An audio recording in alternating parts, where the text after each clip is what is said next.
सुन्नु न, भन्न के भयो? समीक्षाको नि युकेको भिजा लागेछ, राम पनि अब अमेरिका जाने भन्दैछ, अनि सुस्मिताको पनि युएसए को भिजा लाग्यो अरे। म पनि अब विदेशै जान्छु, मलाई पनि विदेश गएर पढ्न मन छ। होइन, के भयो तँलाई एक्कासी? कहाँबाट विदेश जाने कुरा आयो? साथीहरू विदेश गए भन्दैमा तँलाई पनि विदेश जानुपर्छ भन्ने छ र? जा खुरुक्कन कोठामा गएर पढ्न थालिहाल त।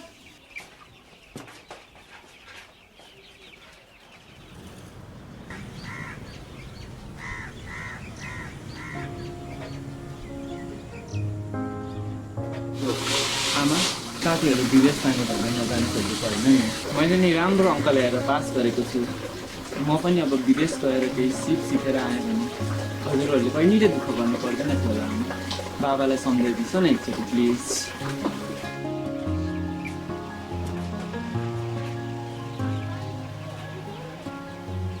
सुन्नु न हजुर, भन त। छोरो विदेश जान्छु भनिरहेछ। विदेश गएर पढेर नेपालमै आएर केही गर्छु भनेको भनी छ, किन हो र वास्तै नगर्ने? छोराको भविष्यको चिन्ता तिमीलाई मात्रै छैन नि, मलाई पनि छ नि। तर कसरी पठाउने होला विदेश? कमाइको बारेमा तिमीलाई पनि थाहा छँदैछ। सम्पत्तिको नाममा यही एउटा घर हो, त्यही पनि छोरालाई विदेश पठाउने जस्तो कुरो हो। राम्रो ठाउँमा नबुझिकन कसरी पठाउने होला?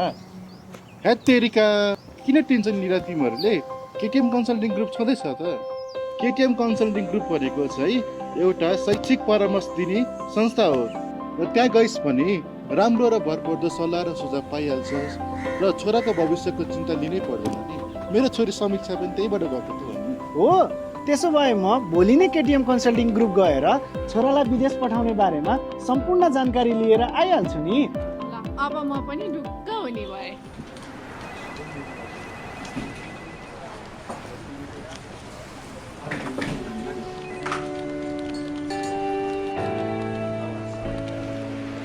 केटिएम कन्सल्टिङ ग्रुपबाट राम्रो र भरपर्दो शैक्षिक परामर्श लिएर अब प्रवेश भाइ पनि निकै खुसी छ। ऊ पनि आफ्नो जीवनको अर्को खुर्किलो चढ्न तयार भइसकेको छ। उसको अस्ट्रेलियाको भिजा आइसकेको छ।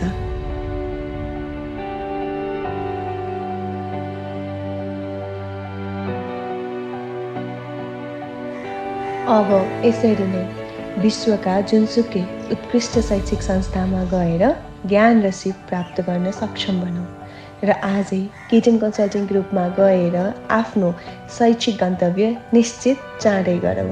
समयले कसैलाई पर्खँदैन।